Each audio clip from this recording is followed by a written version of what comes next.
How to make a story game on Roblox. Hello and welcome back to Blox Pelican. Before we start, I would like you to hit that red subscribe button so that you never miss out on any of our videos.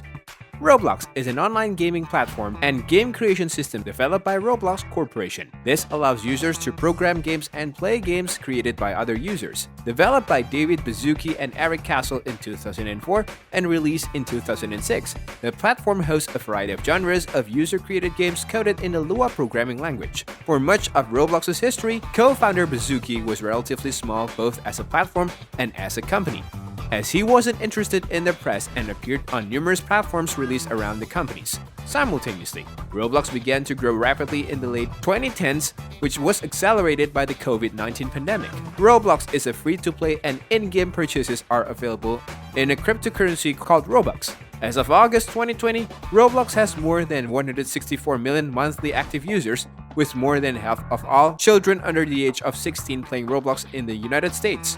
Roblox allows gamers to create their games using their own Roblox Studio engine and allows others to play. The game is coded under an object-oriented programming system that uses the Lua programming language dialect to manipulate the game's environment. Users can create content that can be purchased through a one-time purchase called a Game Pass and a multi-purchase microtransactions called a developer product or product. Developed by miners, a total of 20 million games are produced each year. Today I'm going to show you how I made this story game. Firstly, we start by building the lobby where you can spawn in. The idea is you jump on one of these trucks which will take you to the story place. Inside each truck is a script which after 30 seconds pushes it in the forward directions and teleports everyone to the story game. Now I bet you're wondering, how do you teleport the players to their own separate story allows you to house multiple places under one game so you can have a place for your lobby and for your story game. All I had to do was create that new place, and then in my teleporter script each time a truck leaves the lobby, I get all of the players sitting in the truck and I reserve a new server for that story game place and I teleport them all to that new server. And then the story begins. So in the story game place, I created this text ticker to do this. I created a script which got a headshot image of my character to be the narrator, and I created a function which writes the text out in typewriter form, so it looks like speech. This is hooked up to a remote event so that I can easily fire this typewriter effect from the server. Now moving on to the status bar, I created a simple GUI at the top of the screen as well as a string value in replicated storage.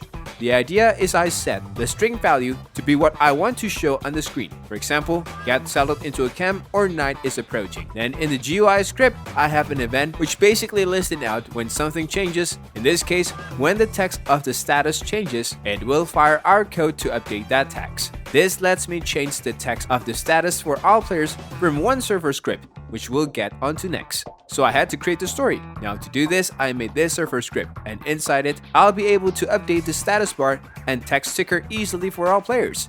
The premise of the story is simple.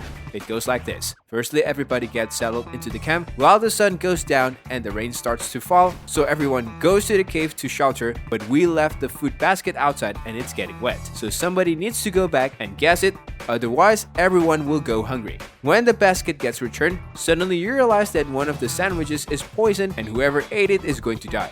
So someone is ejected from the game, and then the cave caves in and everybody is trapped. That's why we're going to leave this story after 5 steps, but after you've watched my tutorial, you'll be able to add more to your story by yourself. As you can see, it's as easy as setting the status value and firing the remote event to update the text ticker. With the text for each stage of the story, also I use bindable events to detect when actions relating to our story to the story occurs, such as picking up the basket I just spoke about. When these events fire, the status and text ticker are updated again since the story is moving on. So it gives us a way to detect when the player has done something so that we can move on. Now click the thumbnail in the middle of the screen and I'll show you how to code everything I just showed you from scratch. That's all for today. I hope you liked the video. If you did, make sure you hit that like button and subscribe to the channel so that you never miss any amazing videos from us.